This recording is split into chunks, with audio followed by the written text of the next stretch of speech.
I'm Miriam Joy and welcome to my studio. Today we're going to do the Halloween birdhouse, or we're actually going to turn it into the Halloween haunted house. And this cute little birdhouse came from Michael's. It did come with the little Halloween guys on it and a little opening in front, and it was only $1. If you couldn't find a Halloween one, you could either pay some cutouts out front or add some things of your own to it. This is a little finger puppet. You could put him on top, or there's all kinds of other ways you could even paint them on, but just know that you're limited if you can't find this exact birdhouse. But right now at Michael's it is in the Halloween section, not with the wood stuff. And what we did is we took the little battery operated flameless candles and I set them on the back. I wanted to do it from the bottom, but that is not wide enough at the bottom to do this. And I drew where my candle would fit around and cut it out. And usually you use that with a circle cutter, or you use them for like doorknobs and things like that. They have the little things that you put into your drill, and it'll drill right through that. You want it just a little bit bigger than your tea light so that you can glue it in. It'll actually be glued in that direction when we're done.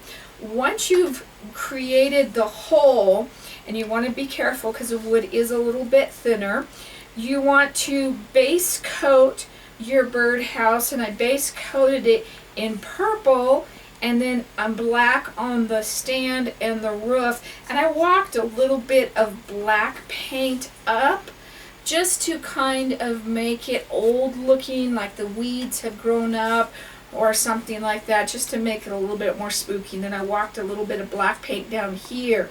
This one I had a tombstone and a pumpkin, so I base coated my tombstone in gray, and then of course my pumpkin in a pumpkin color. So let's start out with our little guys down here. Let's give them a little bit of texture. And I have a lighter color here, and I need to darken that up. So I am going to actually change my pumpkin or orange color. Actually, I think that was one I'd left in there and didn't realize it was macaroni and cheese, not my orange color. I'm going to actually go to red orange right now and put that in. And this is what we decorate with. This is our wax. And a lot of times, if you're in a video and I refer to it as paint, you're using it like paint. And that is why I make that reference sometimes. Okay, we're going to get that color warmed up there. And while that's melting, we're going to come over here to our little tombstone. And I'm going to show you one of the newer tools in our line. And this is actually a liner, and a wax liner, and it will make straight lines. You set it right into your well. You want your well really full, and you kind of scoop it up after you've warmed the tool up. You want to warm the tool up just like we do the other ones as well. And then I'm going to come over here and I'm going to write right on this guy. And I'm also going to line this guy a little bit, and it will really just set that off and bring that to life so much better. See how that really helps. You also could do that with your pumpkin if you wanted to as well. So I'm going to see if our color is ready here, and we're going to get these in on the pumpkin. So let's try this again. Bring some, and I've got my wax too cold. If you've never worked with the wax technique, there is a video called The Basics of Wax Design, which is a great video. It walks you through the basics, and it teaches you all the things that you need to know to do this process. And we're just going to add some life to this. We're going to do some up and some down. And I'm not going to worry about being exactly perfect on that. And then the blue that we're going to kind of use on this is actually Robin's egg, and it's a little bit, we're kind of giving it more of a little bit Nightmare Before Christmassy look. So what I'm going to do is I'm going to pull these up from the little shingles down here, but I don't want them to be straight. I kind of want them to zigzag here and there and kind of get a jaggedy look. And try not to do them all the same direction and stuff. And then that turquoise color just really sets this off.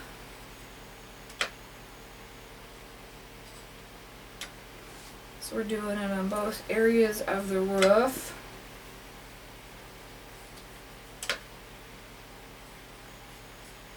And then I'm going to do one in between these guys here. And then we're going to do them on the sides and the back. And you're just walking that out until it is done. So don't lift up your tool until your wax runs out. And these you can even pull some up a little bit higher than others. And I like this color. If you're working with a box of 24, you could also make the turquoise color with half white and half blue-green as well. Okay, so we've got that turquoise color on, and I'm going to come in and I'm going to add just some little bit of highlights to these areas with our smallest tool, our number 1 tool. I'm going to use the bigger end, and this just is just going to kind of set it off a little bit. We're just going to do it here and there on the houses, and I'm doing a descending dot, meaning we're low dot dot dot, and we're just kind of letting it run from big to little on those. I just think that this little house is adorable. I really like this. And being $1, you can't really beat that.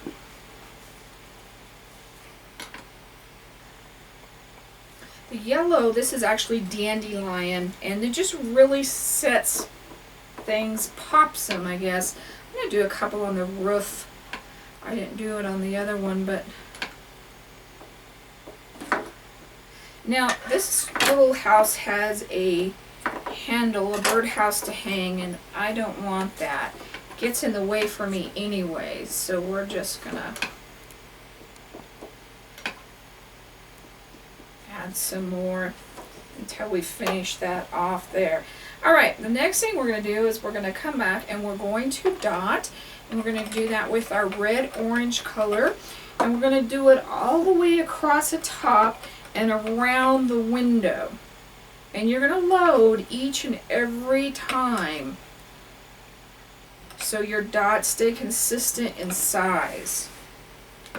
Can you see that real well? Sometimes it's hard for me to hold and work and for you to be able to see. So I just want to make sure I have that at enough of an angle that you can see what I'm working on here. And I did do a drop where I don't quite want one. So always let it dry first and then remove it.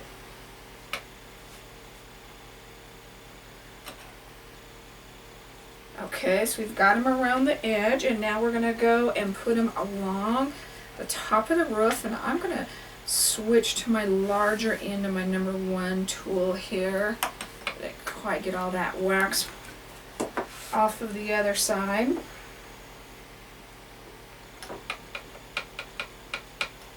We warmed our tool up, and all I'm doing is just dotting that.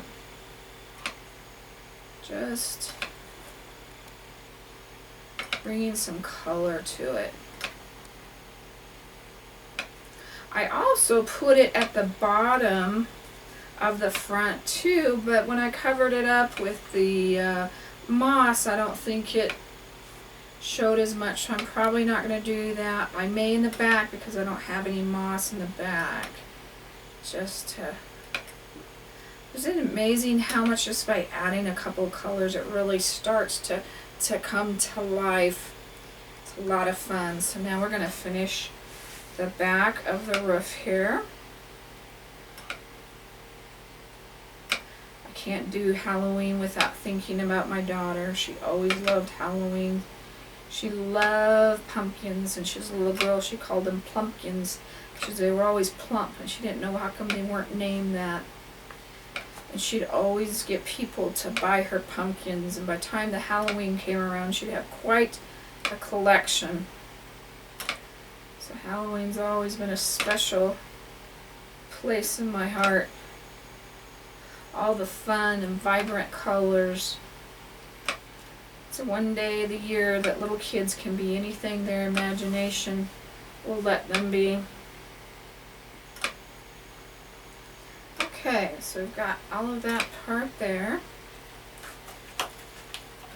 Alright, so we've got all of our painting pretty well done. At this point in time, I would varnish it, and you can do that with either spray varnish, or if you want it a little bit more durable, do a few coats of the Deco Art brush on triple thick, and you can find that at Michael's in a can.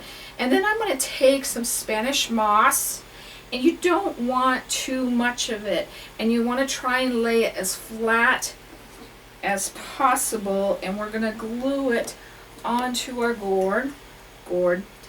You can tell what I do for a living, can't you? Onto our wooden piece here, our birdhouse, and you want to smash this down as much as possible so that your little guys show, and you don't take away from that, but you kind of give it that abandoned look, like the weeds have grown up around it. So we're going to do the sides, and I'm using a hot glue gun on the low temp setting. And like I said, smash it down, and you can have as much as you want hanging off. You don't like it hanging off, trim it. Just remember to get your tails of your glue gun under control. Alright, so we can still see those really well. And I took Bud's toys away when we were starting to film here because he was having too much fun. These are actually finger puppets, and we thought these were really cute. We're talking about if you didn't have decorations, you could put some of these at the bottom. And I'm also going to take this ghost and pretend like he is coming out the roof. So I'm going to glue him on again because you're working with rubber. He is low temp setting. So we look like we have that guy coming out our roof. And we're going to take a Chanel twist here. And it's black, so I'm going to keep it black. And we're going to put this right through our string, where our string came out.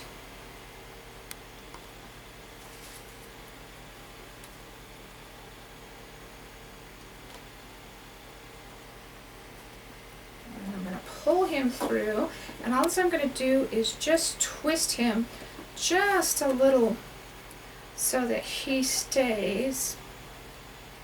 And then I had a wooden dowel, and I'm going to go grab him.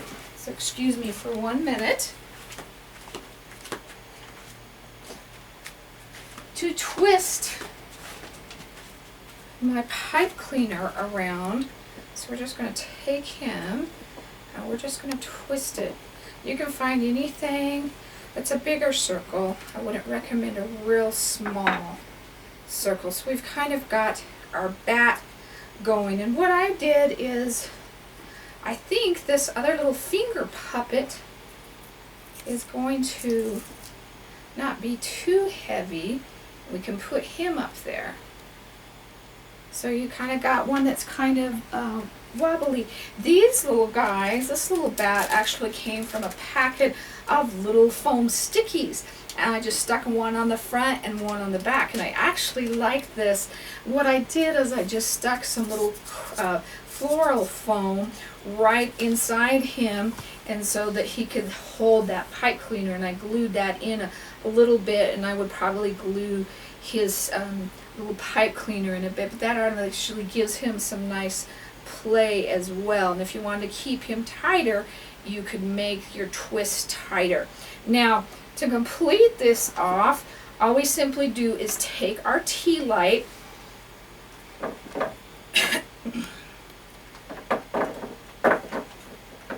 and we're going to glue, hot glue, all the way around this.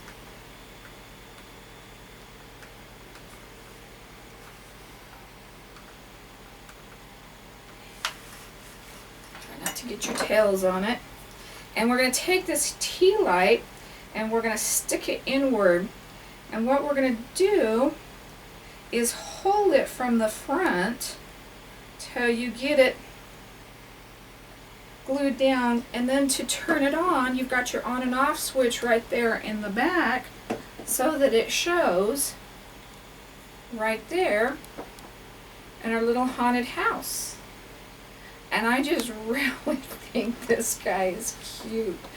Maybe need to tie him up just a little bit more there, but I kind of like him kind of catawampy here. So if you enjoyed my little project, let me know. I hope you had a great time. If you have any questions, email me at art@miriamjoy.com. For any of the wax tools that we may have used today, please visit my website at miriamjoy.com. Also, there's a YouTube link. If you haven't seen all the YouTubes, we've got a bunch of them for you to enjoy. And there's also a Facebook link where we try to do something daily there for you. So thank you for joining me today. God bless.